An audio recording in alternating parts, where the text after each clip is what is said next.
സക്കീർ ഭായിയുടെ വീട്ടിലോട്ട് പോകാൻ വേണ്ടി അങ്ങോട്ട് ചെന്നപ്പോഴത്തേക്കും ശരിക്കും സ്റ്റണ്ടായിപ്പോയി. കാരണം ആ വീട് അവിടെ ഇല്ല. ആ വീടിന്റെ സിറ്റ് ഔട്ടിലും മറ്റു ഭാഗത്തൊക്കെ പാറകളൊക്കെ വന്ന് വീണ് നിൽക്കുന്ന ഒരു ഭീകരമായിട്ടുള്ളൊരു കാഴ്ച കണ്ടിട്ട് കുറച്ച് സമയം ഞാനവിടെ നിന്നുപോയി. ഞാൻ അതൊക്കെ തിരിച്ച് പോകാൻ വേണ്ടി ഇങ്ങനെ പ്ലാൻ ചെയ്ത് നിൽക്കുമ്പോഴാണ് മനസ്സിലായത് വിന്റർ കനത്തതോടുകൂടി റോഡ് ഫുള്ള് ബ്ലോക്കായി. ഇനിയിപ്പോൾ പോകാനായിട്ട് വേറെ എന്തെങ്കിലും ഒരു ഓപ്ഷൻ നോക്കണം. ഒരു എമർജൻസി ആയിട്ട് ഒരു ആംബുലൻസ് വരുന്നുണ്ട്. അപ്പോൾ ഈ ഡ്രൈവർ അത്രയും സ്കിൽഡ് ആയിട്ടുള്ള ഡ്രൈവറാണ്. കാരണം വഴി കാണാനേ ഇല്ല, ഫുള്ള് മഞ്ഞ്. ഈ മഞ്ഞിൽ കൂടി വളരെ റിസ്കി ആയിട്ട് ആള് വണ്ടി ഓടിച്ചിട്ട് എത്തിയത് ഒരു മായ കാഴ്ചയിലോട്ടായിരുന്നു.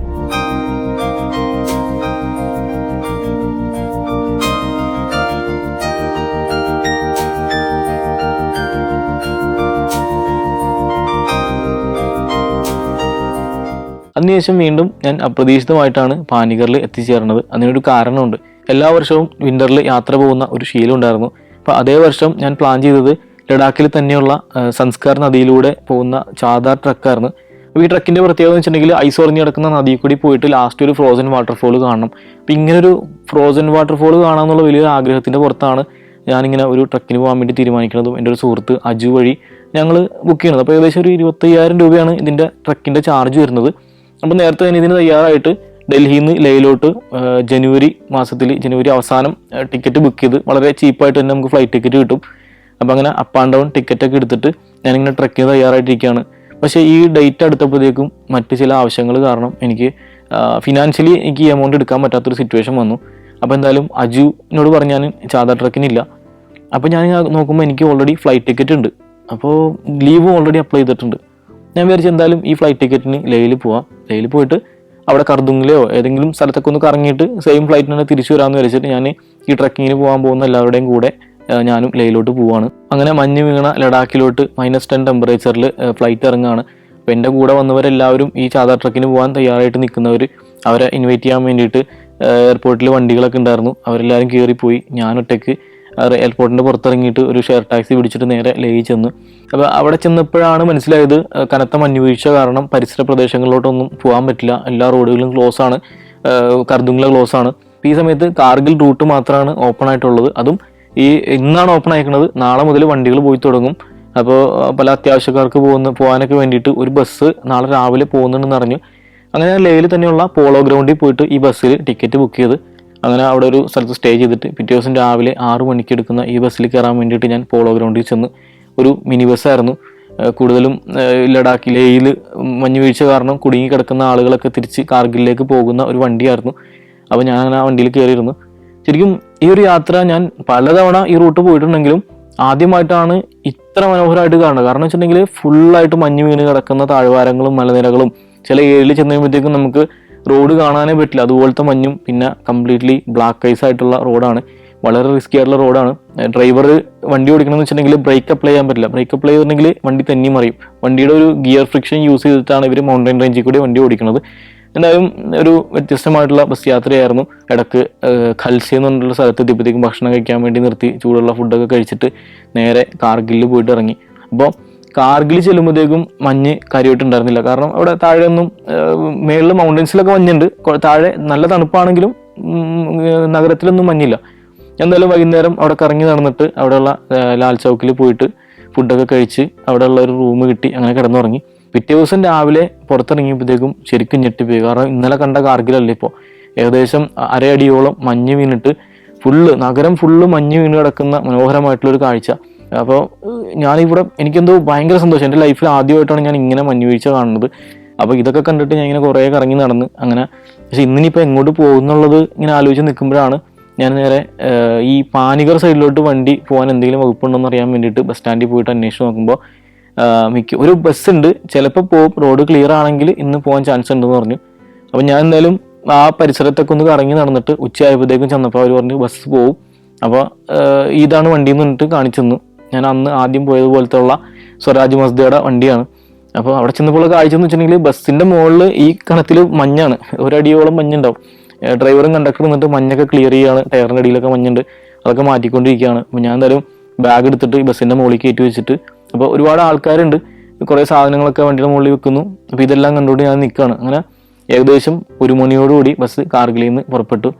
കാർഗിൽ കഴിഞ്ഞ് പിന്നെ അങ്ങോട്ട് ചെന്നതും ഇതിനു മുമ്പ് ഞാൻ പോയ സ്ഥലമാണെങ്കിലും കംപ്ലീറ്റ്ലി ഡിഫറെൻ്റ് ആയിട്ടാണ് എനിക്ക് ഫീൽ ചെയ്തത്. കാരണം ഇതിൽ റോട്ടിൽ നമ്മൾ പോകുമ്പോൾ വണ്ടിയുടെ 2 ടയർ പോയ പാടുകളല്ലാതെ വേറെ ഒന്നും ബ്ലാക്ക് കളറിലില്ല. അത് ഫുള്ള് വൈറ്റ് ആയിട്ട് കിടക്കുന്ന താഴ്വാരങ്ങളും കാഴ്ചകളും ഒക്കെ. അങ്ങനെ ഈ മഞ്ഞ് കാഴ്ചകളെല്ലാം കണ്ടോട്ട് ഞാനിങ്ങനെ വണ്ടിയുടെ ഫ്രണ്ടിൽ നിന്നിട്ട് ഇങ്ങനെ മുമ്പോട്ട് പോവുകയാണ്. പല ഗ്രാമങ്ങളും ഫെറോന ഒക്കെ കടന്നിട്ട് മുന്നോട്ട് പോയിട്ട് സംഗു എന്ന സ്ഥലത്ത് ഫുഡ് കഴിക്കാൻ വേണ്ടി നിർത്തി. അപ്പോൾ അവിടെയുള്ള ചെറിയൊരു ഹോട്ടലിൽ കയറിയപ്പോഴത്തേക്കും പോല എന്ന് പറഞ്ഞിട്ടുള്ള ഒരു ഐറ്റമാണ് കഴിച്ചത്. അതായത് ഒരു ബിരിയാണിയൊക്കെ പോലത്തെ റൈസും പിന്നെ മട്ടൻ മോമോസും ഒരു സൂപ്പും. നല്ല തണുത്ത അന്തരീക്ഷത്തിൽ ഈ ഫുഡ് കഴിച്ചപ്പോഴത്തേക്കും നല്ല ഒരു ഉള്ളൊക്കെ ഒന്ന് ചൂടായി. അങ്ങനെ വീണ്ടും വണ്ടിയിൽ കയറി.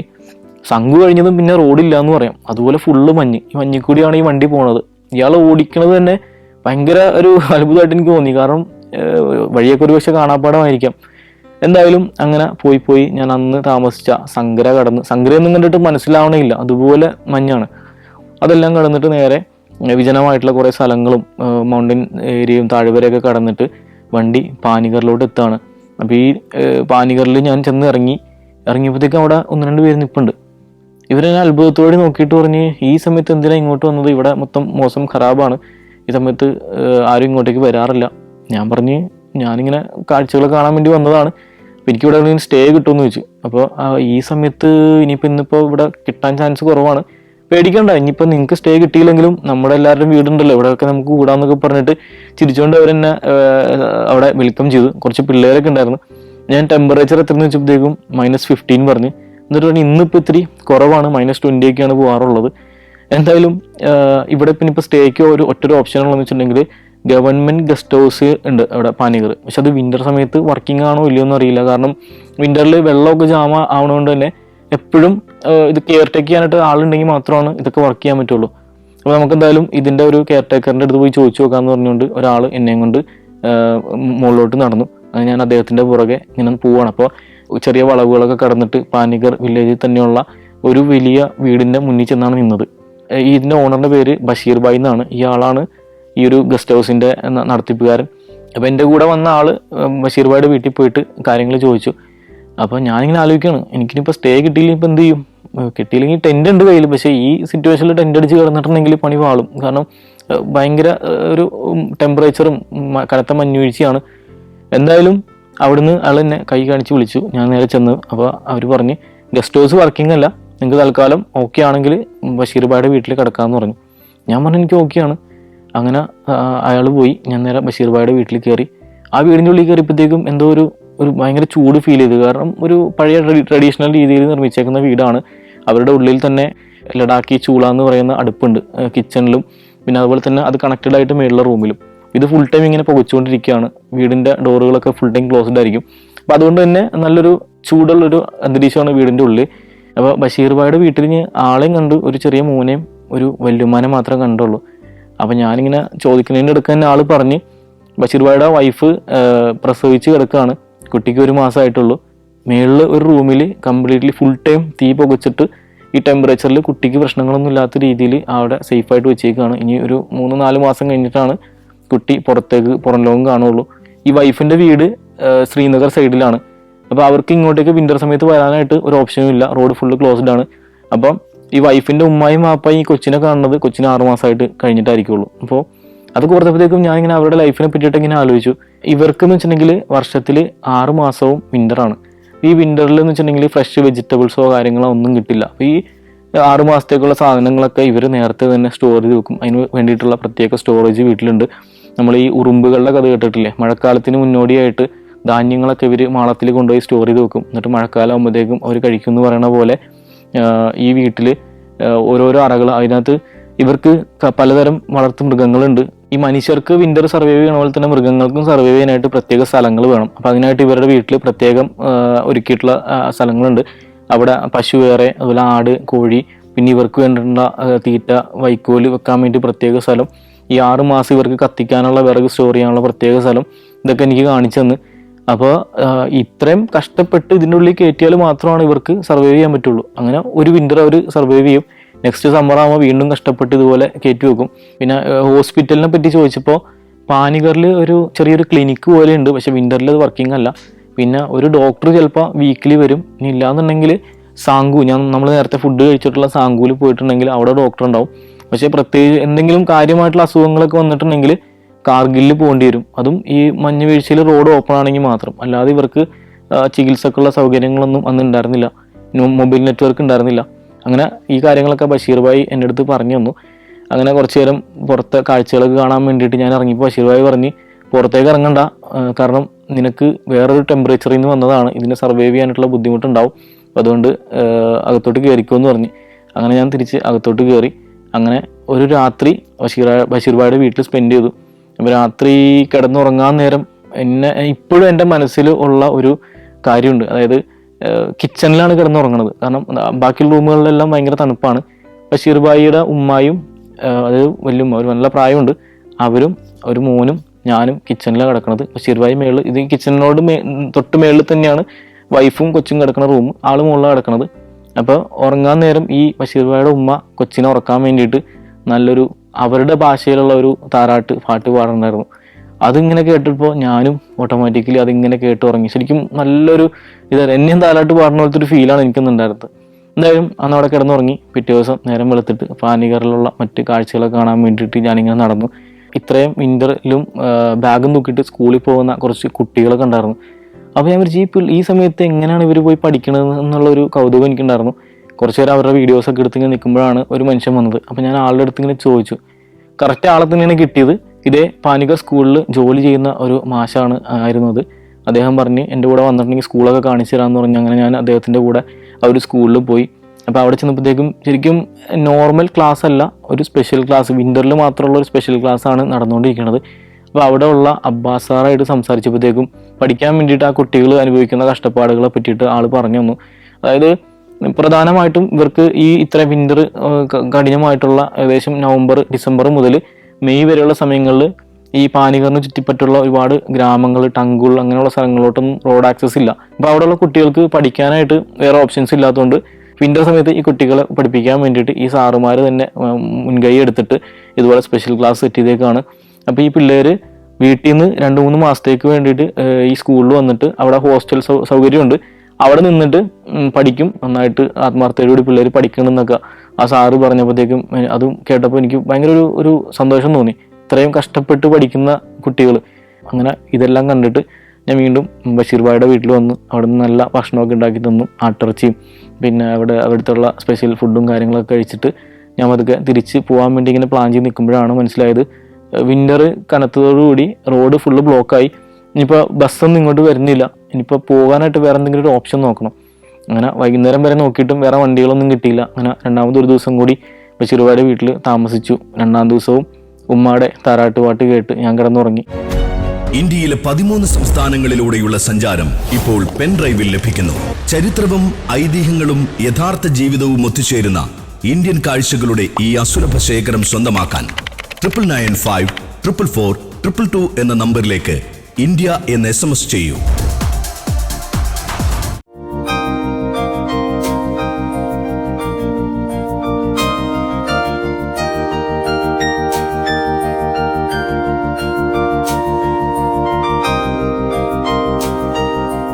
പിറ്റേ ദിവസം രാവിലെ തൊട്ടപ്പുറത്തെ വീട്ടിലുള്ള ഒരാൾ ബഷീർ ഭായിയുടെ വീട്ടിൽ വന്നിട്ട് പറഞ്ഞ് ഒരു എമർജൻസി ആയിട്ട് ഒരു ആംബുലൻസ് വരുന്നുണ്ട്, ആ ആംബുലൻസിൽ എനിക്ക് പോകാമെന്ന് പറഞ്ഞു. ഒരു സുമോയാണ് ആംബുലൻസ് ആയിട്ട് വന്നത്, ടയറിൽ ചെയിനിട്ട് വന്നേക്കുന്ന ഒരു സുമോ. അപ്പോൾ പാനിക്കറിലുള്ള ഒരു കൊച്ചുകുട്ടി, ഒരു വയസ്സൊക്കെ ഉള്ള കുട്ടിക്ക് പനി കൂടിയിട്ട് ആ കുട്ടീനെ കാർഗിലുള്ള ഹോസ്പിറ്റലിൽ കൊണ്ടുപോകാൻ വേണ്ടിയിട്ടാണ് ഈ വണ്ടി വന്നത്. അങ്ങനെ ബഷീർ ഭായി പറഞ്ഞിട്ട് ഞാനും ആ വണ്ടി കയറി. ആ വണ്ടി തിരിച്ച് മഞ്ഞ് വീണ വഴികളിലൂടെ നല്ല സ്പീഡിൽ തിരിച്ചു പോവുകയാണ്. അപ്പോൾ ഈ ഡ്രൈവർ അത്രയും സ്കിൽഡ് ആയിട്ടുള്ള ഡ്രൈവറാണ്. കാരണം വഴി കാണാനേ ഇല്ല, ഫുള്ള് മഞ്ഞ്. ഈ മഞ്ഞിൽ കൂടി വളരെ റിസ്കി ആയിട്ട് ആൾ വണ്ടി ഓടിച്ചിട്ട് ഇങ്ങനെ പോവുക. അപ്പം ഞാനിങ്ങനെ യാത്രയ്ക്ക് വന്ന കാര്യമൊക്കെ പറഞ്ഞപ്പോൾ ആ വണ്ടിയിലുണ്ടായിരുന്ന മറ്റൊരാൾ പറഞ്ഞ്, ഈ ഡ്രൈവറിൻ്റെ സഹായി പറഞ്ഞ് പോകുന്ന വഴിക്ക് സംഗു എന്ന സ്ഥലമുണ്ട്, അവിടെ ഇറങ്ങിക്കഴിഞ്ഞാൽ ഹോം സ്റ്റേ കിട്ടും, ഒരു ദിവസം അവിടെ നിന്നിട്ട് അവിടുത്തെ കാഴ്ചകളൊക്കെ കണ്ടിട്ട് പോയാലും നല്ലതായിരിക്കും എന്ന് പറഞ്ഞ്. സംഗൂന്ന് എന്തായാലും റോഡ് ഓപ്പൺ ആയിരിക്കും, എപ്പോഴെങ്കിലും പോകാൻ പറ്റും എന്ന് പറഞ്ഞപ്പോൾ ഞാൻ പറഞ്ഞു ഓക്കെ സംഗൂൽ ഇറങ്ങാമെന്ന് പറഞ്ഞിട്ട് ഞാനങ്ങനെ സംഗൂൽ ഇറങ്ങി. അവിടെ ഒരു ഗോബ ഗസ്റ്റ് ഹൗസിലോട്ടാണ് ഇവരെന്നെ സജസ്റ്റ് ചെയ്തത്. ഞാൻ എന്തായാലും അങ്ങോട്ട് ചെന്നപ്പോഴത്തേക്കും അവിടെ ഒരു ആബിദ് ഭായി ഉണ്ടായിരുന്നു. അവിടെ ഗസ്റ്റ് ഹൗസിൽ ചെന്നപ്പോൾ അവരെന്നെ സ്വീകരിച്ചു. അവിടെ ഒരു റൂമൊക്കെ തന്നിട്ട് ഞാൻ നേരെ അവിടെ ഗസ്റ്റ് ഹൗസിൽ കയറി ചായയൊക്കെ കുടിച്ചിട്ട് ബാഗൊക്കെ വെച്ച് പുറത്തെ കാഴ്ചകളൊക്കെ കാണാൻ വേണ്ടിയിട്ട് ഇറങ്ങി. അപ്പോൾ ഇന്നത്തെ ദിവസം ശംഖുവിലുള്ള ആൾക്കാരെല്ലാവരും ഭയങ്കര ഹാപ്പിയാണ്. കാരണം ആദ്യമായിട്ട് ഇപ്പോൾ ഒരാഴ്ചക്ക് ശേഷം എന്തോ സൂര്യൻ കണ്ട ഒരു ദിവസമാണ്. അപ്പോൾ എല്ലാ ആൾക്കാരും വീടിൻ്റെ മുകളിൽ അടിഞ്ഞു കിടക്കുന്ന മഞ്ഞൊക്കെ ക്ലിയർ ചെയ്യുന്നു. മൊത്തത്തിലൊരു സന്തോഷമുള്ള ദിവസം. ഞാൻ എന്തായാലും അവിടെ വലത്തോട്ട് കണ്ട ഒരു വഴി കൂടി ഇങ്ങനെ ചുമ്മാ നടന്നു. അപ്പോൾ അവിടെ ഒരു പരിപാടി നടക്കുന്നുണ്ടായിരുന്നു. അതായത് വോട്ടേഴ്സ് ഡേയോടനുബന്ധിച്ചിട്ട് എല്ലാവരോടും വോട്ട് ചെയ്യാൻ അഭ്യർത്ഥിച്ചുകൊണ്ട് നടക്കുന്ന ഒരു പ്രകടനമായിരുന്നു. ഞാനത് കണ്ടു നിന്നപ്പോൾ കുറച്ച് നേരം അതിൻ്റെ വീഡിയോസും കാര്യങ്ങളൊക്കെ എടുത്തിട്ട് വീണ്ടും മുമ്പോട്ട് പോവാണ്. കുറച്ച് കഴിയുമ്പോഴത്തേക്ക് ഒരു വണ്ടി വന്ന് നിർത്തി. അപ്പോൾ നേരത്തെ ആ പ്രകടനത്തിൽ ഉണ്ടായിരുന്ന ഒരാളായിരുന്നു, എന്നെ കണ്ടപ്പോൾ നിർത്തിയതാണ്. അങ്ങോട്ടാണ് എനിക്ക് കയറിക്കൊള്ളാൻ പറഞ്ഞു. ഞാൻ ആളുടെ വണ്ടി കയറി.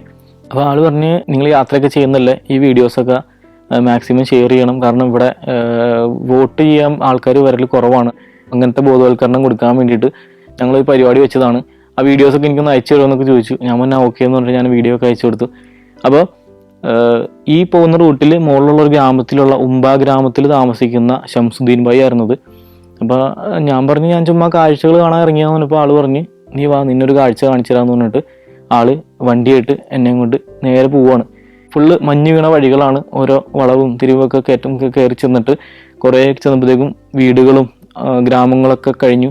ഫുള്ള് മലനിരകൾ, ഭയങ്കര റിസ്കി ആയിട്ടുള്ള റോഡ്. ചില സ്ഥലത്ത് വണ്ടി കയറണ്ടായിരുന്നില്ല, ഇടയ്ക്ക് വണ്ടി നിർത്തും. പിന്നെ മറ്റേ ഷവ്വല് പോലത്തെ സാധനം എടുത്തിട്ട് വണ്ടിയുടെ ബാക്കിലെ ടയറിൽ ഗ്രിപ്പ് ചെയ്യും. വീണ്ടും കറക്കി ഒരുപാട് റിസ്ക് എടുത്തിട്ടാണ് മുകളിലോട്ട് പോണത്. അങ്ങനെ ഓടി വണ്ടി കൊണ്ട് പോകാൻ പറ്റുന്നതിൻ്റെ എക്സ്ട്രീം വരെ ആൾ കൊണ്ടുപോയിട്ട് വണ്ടി നിർത്തിയിട്ട് പറഞ്ഞ് നമുക്ക് കുറച്ചൊക്കെ നടക്കാമെന്ന് പറഞ്ഞു. അങ്ങനെ ഞാൻ ആളോട് ഇറങ്ങി. ഒരു പാലമുണ്ട്, ആ പാലം ക്രോസ് ചെയ്തിട്ട് ചെന്നപ്പോൾ ഞാൻ എത്തിയത് ഒരു മായ കാഴ്ചയിലോട്ടായിരുന്നു. എന്തിനു വേണ്ടിയാണോ ഞാൻ സംസ്കാർ യാത്ര ബുക്ക് ചെയ്തത്, അതിനേക്കാൾ മനോഹരമായിട്ടുള്ള ഒരു ഫ്രോസൺ വാട്ടർഫോള് മുമ്പിൽ നിൽക്കുകയാണ്. ശരിക്കും വണ്ടറായിട്ട് ഞാൻ നിന്നുപോയി. കാരണം ഒരു വെള്ളച്ചാട്ടം, നമ്മുടെ നാട്ടിലുള്ളൊരു വെള്ളച്ചാട്ടം ഒരു ഫോട്ടോ എടുത്തിട്ട് ആ ഫോട്ടോ ഫ്രെയിം പോസ് ചെയ്ത് എങ്ങനെ ഉണ്ടാവും, അതുപോലെ വെള്ളത്തുള്ളികളടക്കം ഫ്രീസായിട്ട് നിൽക്കുന്ന ഒരു ഭീമാകാരമായിട്ടുള്ളൊരു വാട്ടർഫോള്.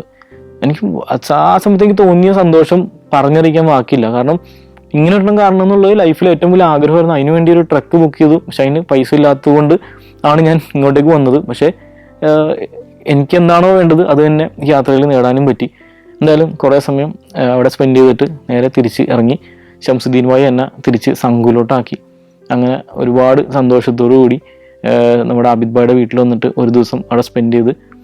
രാത്രി നല്ല തണുപ്പായിരുന്നു. അന്ന് എനിക്ക് നമ്മുടെ ബഷീർ ഭായിയുടെ വീട്ടിൽ പാനികളിൽ നിന്നപ്പോൾ എനിക്കത് അത്ര തണുപ്പ് ഫീൽ ചെയ്തില്ലായിരുന്നു. കാരണം അത് ട്രഡീഷണൽ വീടാണ്, അവരുടെ ഉള്ളിൽ അവരുടേതായിട്ടുള്ള ഹീറ്റിംഗ് ഉണ്ട്. പക്ഷേ ഗസ്റ്റ് ഹൗസിൽ വന്നപ്പോഴാണ് ഞാൻ ശരിക്കും തണുപ്പ് എന്താണെന്ന് അറിയണത്. പിന്നെ എൻ്റെ സ്ലീപ്പിംഗ് ബാഗൊക്കെ ഇട്ടിട്ടാണ് അതിൻ്റെ ഉള്ളിൽ കിടന്നുറങ്ങിയത്. യാത്രയിൽ ഏറ്റവും അധികം കഷ്ടപ്പെട്ടു പോയ രാത്രിയായിരുന്നു. -25 വരെയൊക്കെ അന്ന് തണുപ്പ് പോയിട്ടുണ്ടായിരുന്നു. എന്തായാലും സംഘൂൽ ഒരു ദിവസം താമസിച്ച് നെക്സ്റ്റ് ഡേ ഞാൻ അവിടുന്ന് തിരിച്ചു പോകാൻ വേണ്ടിയിട്ട് ഒരു ഷെയർ ടാക്സി പിടിച്ചിട്ട് കാർഗിലോട്ട് വന്നു. കാർഗിലിൽ നിന്ന് ഹാപ്പി ആയിട്ട് തിരിച്ച് പോരുകയാണ്. അപ്പോൾ എന്തായാലും മനസ്സ് നിറഞ്ഞ മറ്റൊരു അനുഭവം കൂടി ഈ പാനികറിയിൽ നിന്ന് എനിക്ക് കിട്ടി. അപ്പോൾ വീണ്ടും പോകണമെന്ന് ആഗ്രഹമുണ്ട്, എൻ്റെ വണ്ടിയായിട്ട് പോകണമെന്ന് ആഗ്രഹമുണ്ട്. വീണ്ടും ഞാൻ തിരിച്ച് ഇങ്ങോട്ടേക്ക് വരുന്ന മനസ്സിൽ പറഞ്ഞുകൊണ്ട് ആ ഒരു യാത്രയും അവിടെ അവസാനിക്കുകയാണ്. വീണ്ടും 2023 ഡിസംബറിൽ തികച്ചും പ്ലാൻ ചെയ്തിട്ടാണ് ഞാൻ പാനിഗർ ഭാഗത്തോട്ട് വീണ്ടും എത്തുന്നത്. മുന്നേ പോയതുപോലെ ഡൽഹിയിൽ നിന്ന് ലേയിലോട്ട് ഫ്ലൈറ്റ് ബുക്ക് ചെയ്തു. മഞ്ഞ് മൂടി കിടക്കുന്ന ഹിമാലയൻ കാഴ്ചകളൊക്കെ കണ്ടുകൊണ്ട് ലേയിൽ ചെന്നിറങ്ങി അവിടെ സ്റ്റേ ചെയ്തിട്ട് ഞാൻ മുന്നേ പോയത് പോലെ തന്നെ ബസ്സിൽ, അതേ ബസ് ഏകദേശം അതേ സമയത്ത് തന്നെ എടുക്കുന്ന ബസ്സിൽ കയറിയിട്ട് കാർഗിലോട്ട് യാത്ര ചെയ്തു. പക്ഷേ കഴിഞ്ഞ വിൻ്ററിൽ പോയതുപോലെ അത്ര മഞ്ഞൊന്നും പോകുന്ന റൂട്ടിൽ ഉണ്ടായിരുന്നില്ല. പിന്നെ കാർഗിലിൽ ചെന്നപ്പോഴും മഞ്ഞ് കുറവായിരുന്നു. തണുപ്പ് ഒരു കുറവില്ല, നല്ല തണുപ്പുണ്ട്, പക്ഷെ മഞ്ഞ് കുറവായിരുന്നു. അങ്ങനെ കാർഗിലിൽ ചെന്ന് നിൽക്കുമ്പോൾ ഈ യാത്രയിൽ എനിക്ക് ഹുണ്ടർമാൻ എന്ന് പറഞ്ഞൊരു ഗ്രാമം പോകണം എന്നുള്ളൊരു ആഗ്രഹം ഉണ്ടായിരുന്നു. അതായത് ഇന്ത്യ കാശ്മീർ വിഭജന കാലത്ത് രണ്ടായി പോയിട്ടുള്ള ഒരു ഗ്രാമമാണ് ഹുണ്ടർമാൻ. അപ്പോൾ ഞാൻ ചെന്ന ദിവസം കാർഗിലിൽ എന്തോ ഒരു ആഘോഷം നടക്കുകയാണ്. അത് കംപ്ലീറ്റ്ലി വണ്ടികളൊന്നും ഓടണില്ല, ഫുള്ള് കടകളൊക്കെ അടച്ചിട്ടേക്കാണ്. എനിക്കെന്തായാലും ഹുണ്ടർമാനിലോട്ട് പോകാൻ പറ്റില്ല എന്ന് മനസ്സിലായി. ഇനിയിപ്പോൾ എന്ത് ചെയ്യുമെന്ന് ഇങ്ങനെ ആലോചിച്ച് നിൽക്കുമ്പോഴാണ് ഞാൻ ആദ്യ യാത്രയിൽ തിരിച്ചു വന്ന സമയത്ത് ടോയ്ലറ്റിൻ്റെ ആവശ്യം വന്ന സമയത്ത് ഒരു അഫ്സൽ ഗസ്റ്റ് ഹൗസിൽ കയറിയിട്ട് ഒരാളെ കണ്ടെന്ന് പറഞ്ഞായിരുന്നല്ലോ. ഈ ആളായിട്ട് ഞാൻ പിന്നീട് വാട്സപ്പിലൊക്കെ മെസ്സേജ് അയക്കുകയും പരിചയപ്പെടുകയൊക്കെ ചെയ്തിട്ടുണ്ടായിരുന്നു. ആസാദ് ഭായ് എന്നാണ് ആളുടെ പേര്. അപ്പോൾ ഞാൻ ചുമ്മാ ഒന്ന് വിളിച്ചു നോക്കാമെന്ന് വെച്ചിട്ട് ആളെ ഫോണിൽ വിളിച്ച്. ഞാൻ നിൽക്കുന്നതിൻ്റെ 2 ബിൽഡിംഗ് അപ്പുറത്ത് ആളുണ്ടായിരുന്നു. വന്ന് കണ്ട് പരിചയപ്പെട്ടു. അങ്ങനെ 5 വർഷത്തിന് ശേഷം വീണ്ടും അസാദ് ഭായിനെ കണ്ടു. അപ്പോൾ എൻ്റെ അടുത്ത് ചോദിച്ചു എന്താ പരിപാടി. ഞാൻ പറഞ്ഞിങ്ങനെ കാർഗിൽ വന്നതാണ്, ഹുണ്ടർമാൻ എന്തായാലും പോകാൻ പറ്റില്ല, പാനിഗർ പോകണമെന്നുണ്ട്. അപ്പോൾ അസാദ് ഭായി പറഞ്ഞു എന്തായാലും ഒരു കാര്യം ചെയ്യും, ഇന്ന് എൻ്റെ വീട്ടിൽ കൂടാം, അപ്പോൾ ഞാൻ മുന്നേ കുഴപ്പമില്ല, ഞാനിവിടെ നിന്നോളാം. ആൾ പറഞ്ഞ് അത് കുഴപ്പമില്ല, എന്തായാലും വരണം, ഞാനിപ്പോൾ പുതിയ വീടൊക്കെ വെച്ചിട്ടുണ്ട്, അപ്പോൾ എന്തായാലും വായോ. അങ്ങനെ അസദ് ഭായിയുടെ കൂടെ ആളുടെ കാറിൽ കയറിയിട്ട് പോവുകയാണ്. നമ്മൾ മുന്നേ പോയിട്ടുള്ള പാനിഗർ റൂട്ടിൽ തന്നെയുള്ള ജിയൻപുര എന്നുള്ള ഒരു സ്ഥലത്താണ് ആളുടെ വീട്. അങ്ങനെ ആളുടെ കൂടെ യാത്ര ചെയ്തിട്ട് ജിയൻപുര എന്നുള്ള സ്ഥലത്തുള്ള വീട്ടിലെത്തി. അപ്പോൾ അവിടെ ആളുടെ വൈഫും ചെറിയ 2 പിള്ളേരുണ്ടായിരുന്നു. മോസുമ, ഒരു കുഞ്ഞു കൊച്ചി, അവൾക്ക് ഞാൻ നാട്ടിൽ നിന്ന് കൊണ്ടുവന്നിട്ടുള്ള നമ്മുടെ ചിപ്സൊക്കെ കൊടുത്ത് ഭയങ്കര സന്തോഷം. പിന്നെ ആ ഒരു ഗ്രാമം കാണാൻ വേണ്ടിയിട്ട് ഇറങ്ങി. ആ ഗ്രാമത്തിൽ കൂടി നടന്ന് കുറച്ച് ചെല്ലുമ്പോഴത്തേക്കും ബാക്കിൽ കുറേ മൗണ്ടൻ റേഞ്ചസ് ഉണ്ട്, പിന്നെ അവരുടെ ഒരു പള്ളിയുണ്ട്. ഇതൊക്കെ കാണിച്ചു നിന്നിട്ട് വൈകുന്നേരത്തോടു കൂടി ഞാൻ അസദ് ഭായിയുടെ വീട്ടിലെത്തി. പിറ്റേ ദിവസം അവിടെ നിന്ന് ഇറങ്ങി. അങ്ങനെ അസദ് ഭായി എന്നെ സംഗൂലൊക്കെ ഡ്രോപ്പ് ചെയ്തു. ഞാൻ വരുമ്പോൾ തന്നെ സംഗ്രയിലുള്ള ഹനീഫ് ഭായിനെ കോൺടാക്ട് ചെയ്തിട്ടുണ്ടായിരുന്നു. ആളെൻ്റെ സ്റ്റാറ്റസ് ഒക്കെ കാണാറുണ്ട്. ഹനീഫ് ഭായി വിളിച്ചിട്ടുണ്ടായിരുന്നു. ഹനീഫ് ഭായി പറഞ്ഞ് സംഗൂലുണ്ട്, നമുക്ക് മീറ്റ് ചെയ്യാമെന്ന് പറഞ്ഞ്. അങ്ങനെ സംഗൂ ചെന്നപ്പോഴത്തേക്കും ഹനീഫ് ഭായിനെ കണ്ട്. അപ്പോൾ ആൾ പറഞ്ഞ് ഞാനിവിടെ ഒരു കാഴ്ച കാണിച്ചു തരാമെന്ന് പറഞ്ഞിട്ട് ഹനീഫ് ഭായിയുടെ വണ്ടി കയറിയിട്ട് സംഗൂല ഏറ്റവും പ്രധാനപ്പെട്ട ഒരു ടൂറിസ്റ്റ് അട്രാക്ഷൻ ആയിട്ടുള്ള കർച്ചേക്കർ എന്നൊരു സ്ഥലമുണ്ട്. അവിടെ 7-ാം നൂറ്റാണ്ടിൽ പണി കഴിക്കപ്പെട്ട എന്ന് പറയപ്പെടുന്ന ഒരു വലിയൊരു ബുദ്ധ പ്രതിമ ഉണ്ടെന്ന് പറഞ്ഞിട്ട് അങ്ങനെ അത് കാണാൻ വേണ്ടിയിട്ട് ഞങ്ങൾ പോയി. ഇത് ശരിക്കും ഒരു അത്ഭുതം തന്നെയാണ്.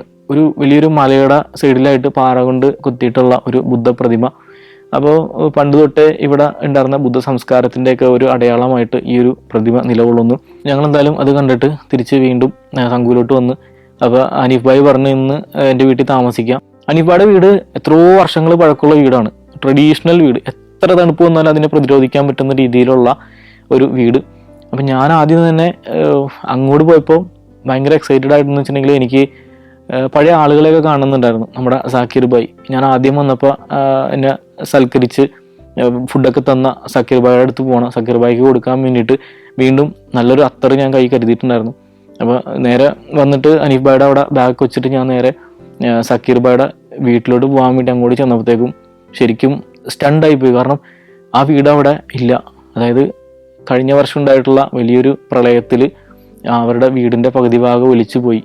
അവിടെ ഇപ്പോൾ അവർ ആരും താമസമില്ല. എനിക്ക് കണ്ടപ്പോഴത്തേക്കും ഭയങ്കര സങ്കടമായി ഈ ഒരു കാഴ്ച കണ്ടപ്പോൾ. കാരണം ആ ഒരു നാട്ടിലെ ഒരു പ്രമാണിയായിട്ടുള്ള ഒരാളായിരുന്നു. ഒരു പ്രധാനപ്പെട്ട ഒരു വലിയൊരു വീടായിരുന്നു. ആ വീടിൻ്റെ സിറ്റ് ഔട്ടിലും മറ്റു ഭാഗത്തൊക്കെ പാറകളൊക്കെ വന്ന് വീണ് നിൽക്കുന്ന ഒരു ഭീകരമായിട്ടുള്ളൊരു കാഴ്ച കണ്ടിട്ട് കുറച്ച് സമയം ഞാനവിടെ നിന്നുപോയി. കാരണം എന്തൊക്കെയോ പ്രതീക്ഷയിൽ ആളെ കാണണം, ആളുടെ ഒരു ചിരിയും, ആൾ അന്ന് ടെൻറ്റ് തുറന്നിട്ട് നോക്കിയപ്പോൾ ഉള്ള ചിരിയും, അന്ന് തന്ന ഭക്ഷണം, ആ ഭക്ഷണത്തിൻ്റെ രുചി വരെ എനിക്കിപ്പോഴും ഉണ്ട്. ഇനി ഞാനന്ന് അത്ര കൊടുത്തപ്പോൾ ഉള്ള ആളുടെ സന്തോഷവും കാര്യങ്ങളും, പിന്നെ ഈ ഹൈഡ്രോ ഇലക്ട്രിക് പ്രൊജക്റ്റ് എത്രത്തോളം അവർക്ക് പ്രതീക്ഷയുള്ളൊരു പ്രൊജക്റ്റായിരുന്നു എന്നുള്ളത് അന്ന് പറഞ്ഞായിരുന്നല്ലോ. ഇതേ പ്രൊജക്റ്റിൻ്റെ ഭാഗത്തുള്ള ആണ് അന്ന് ലാൻഡ് സ്ലൈഡ് ഉണ്ടായിട്ട് അതെല്ലാം പൊളിഞ്ഞ് വെള്ളം മുഴുവൻ താഴത്തോട്ട് വന്ന് ഇവരുടെ വീടടക്കം ഇടിച്ചു കൊണ്ടുപോയി. ഭാഗ്യത്തിന് അവർക്കൊന്നും പറ്റിയിട്ടുണ്ടായിരുന്നില്ല. കാരണം ഇത് അറിഞ്ഞപ്പോഴത്തേക്ക് അവർ മാറി നിന്നുകൊണ്ട് മാത്രം ആണ് രക്ഷപ്പെട്ടത്. ഇപ്പം അവരവിടുന്ന് എല്ലാം വിട്ടിട്ട് കാർഗിൽ ഭാഗത്തെവിടെയാണ് താമസം എന്ന് പറഞ്ഞു. എനിക്കെന്തായാലും ഭയങ്കര സങ്കടമായി. കാരണം നമ്മൾ ആളെ മീറ്റ് ചെയ്യണം എന്നൊക്കെ വിചാരിച്ചിട്ട് പോവാണ്. പിന്നെ അന്ന് ഒരു പരിചയമില്ലാത്ത എന്നെ വിളിച്ച് എനിക്ക് ഭക്ഷണം തന്ന ആ ഒരു വീട്, എന്തായാലും കുറച്ച് സമയം എനിക്ക് ആ യാത്രയുടെ സന്തോഷമൊക്കെ പോയി എന്നുണ്ടെങ്കിലും ഞാൻ തിരിച്ച് നേരെ ഹനീഫയുടെ വീട്ടിൽ വന്നു. പിന്നെ അധികം ആ സംഗ്രയിൽ നിൽക്കാൻ തോന്നിയില്ല. മുന്നേ കണ്ട ആൾക്കാരെല്ലാവരും കാണണമെന്നൊക്കെ ഉണ്ടായിരുന്നു. പക്ഷേ ഈ വീട് ഇങ്ങനെ നിൽക്കുന്ന ഒരു കാഴ്ച നമ്മളിങ്ങനെ കണ്ടുകൊണ്ട് എങ്ങനെയാണ് ഇനി അവിടെ നമുക്ക് ആസ്വദിക്കാൻ പറ്റുക? ഞാൻ എന്തായാലും പെട്ടെന്ന് തന്നെ ഇറങ്ങാൻ നിന്നിട്ട് അവിടെ നിന്ന് രാവിലെ ചായ കുടിച്ചിട്ട് പെട്ടെന്ന് തന്നെ അവിടെ നിന്ന് ഇറങ്ങി പാനിഗറിലോട്ട് ഒരു വണ്ടി കിട്ടി, ചെറിയൊരു മസ്ദ ബസ് കിട്ടി. അങ്ങനെ പാനിഗറിലോട്ട് പോയി. അപ്പോൾ മുന്നേ കണ്ട പോലത്തെ മഞ്ഞൊന്നും ഉണ്ടായിരുന്നില്ല അന്ന് പോയപ്പോൾ. അങ്ങനെ പാനിഗർ ചെന്നിറങ്ങി. പാനിഗറിൽ നിന്ന് ഞാൻ മുന്നേ പോയ വഴികളിലൂടെ ഇങ്ങനെ നടന്ന് പോയപ്പോൾ ബഷീർ ഭായി ഒരു പശുവിന് വെള്ളം എടുക്കാൻ വേണ്ടി വന്നിട്ട് സൈഡിൽ ഇപ്പോൾ ഉണ്ടായിരുന്നു. ബഷീർ ഭായിനെ കണ്ട് കെട്ടിപ്പിടിച്ച് വീട്ടിൽ പോയി. ഞാനന്ന് ചെന്നപ്പോൾ പ്രസവിച്ച് കിടന്നിരുന്ന കുട്ടി ഉണ്ടായിരുന്നു. അവനിപ്പോൾ 5 വയസ്സായി. അവനെ കണ്ടു. അവൻ ഫോണൊക്കെ നോക്കിയിരിക്കുക. അപ്പോഴത്തേക്കും ഞാൻ പോയ വർഷങ്ങളിലെ മാറ്റം എന്ന് പറഞ്ഞാൽ അന്ന് പോയപ്പോൾ മൊബൈൽ നെറ്റ്വർക്ക് ഉണ്ടായിരുന്നില്ല. പക്ഷെ ഇപ്പോൾ അവിടെ സ്മാർട്ട് ഫോൺ വന്നിട്ടുണ്ട്. ചില ഏരിയകളിൽ നെറ്റ്വർക്ക് കിട്ടും. അപ്പോൾ അവിടെ ചെന്ന് ഫുഡൊക്കെ കഴിച്ച് പിറ്റേ ദിവസം രാവിലെ JNK SRTCയിൽ ഒരു ബസ് ഉണ്ടായിരുന്നു. ഈ ബസ് പിടിച്ചിട്ട് നേരെ സാങ്കൂലോട്ട് വന്നു. സാങ്കൂൽ വന്നിട്ട് നമ്മുടെ നേരത്തെ വന്നിട്ടുള്ള ഗോബ ഗസ്റ്റ് ഹൗസിൽ താമസിച്ചു. അപ്പോൾ മുന്നേ കണ്ട നമ്മളെ ഉമ്പ വെള്ളച്ചാട്ടമൊക്കെ കാണിച്ചു തന്നിട്ടുള്ള ശംസുദ്ദീൻ ഭായിനെ ഞാൻ ഫോണിൽ വിളിച്ച്. അപ്പോൾ തന്നെ ആൾ വന്നിട്ട് എൻ്റെ അടുത്ത് പറഞ്ഞ് അന്ന് പോയ വഴികളൊക്കെ അന്ന് ഭയങ്കര മഞ്ഞായിരുന്നു, ഇപ്പം അധികം മഞ്ഞില്ല, നമുക്ക് മുകളിലൊന്ന് പോയിട്ട് വരാമെന്നുണ്ട്. ആൾ എന്നെ വണ്ടി കയറ്റിയിട്ട് ഞങ്ങൾ വീണ്ടും അതേ റൂട്ടിൽ പോയി. അന്ന് പോയതിനേക്കാളും റൂട്ട് കവർ ചെയ്ത് പോയി. പക്ഷെ ഇത്തവണ മഞ്ഞ് കുറവായതുകൊണ്ട് വാട്ടർഫോൾസ് ഉണ്ടായിരുന്നില്ല. പക്ഷേ വാട്ടർഫോൾസിൻ്റെ ഏരിയ ഒക്കെ കഴിഞ്ഞ് മുകളിലോട്ട് ചെല്ലും തോറും ഫുള്ള് മഞ്ഞായി. അവിടെ ചെന്നപ്പോഴാണ് ഉംബ എന്ന് പറഞ്ഞിട്ടുള്ള ഒരു ഗ്രാമത്തിലാണ് ഞങ്ങൾ എത്തിയത്. അപ്പോൾ ഈ ഷംസുദ്ദീൻ ഭായിയുടെ വീട് അവിടെയാണ്. അപ്പോൾ ഞാൻ ആ വീടൊക്കെ കണ്ട് അവിടെ നിന്ന് തിരിച്ച് ഞങ്ങൾ ഇറങ്ങി. തിരിച്ച് വരുന്ന വഴിക്ക് അവിടെ ഒരു വാട്ടർ ടാങ്ക്, അതായത് നമ്മുടെ നാട്ടിൽ കാണുന്ന പോലത്തെ ഉള്ള ഒരു വാട്ടർ ടാങ്ക്, അതിൽ വെള്ളമുണ്ട്. ഈ വെള്ളം ഫുൾ ഐസായിട്ട് നിൽക്കുകയാണ്. ശരിക്കും ഇത് അവരുടെ ഐസ് സ്കേറ്റിംഗ് പഠിക്കുന്ന ഒരു ഗ്രൗണ്ടാണ്. ശരിക്കും എനിക്ക് കണ്ടപ്പോൾ തോന്നിയൊരു വാട്ടർ ടാങ്ക് ആയിട്ട് തോന്നിയത്.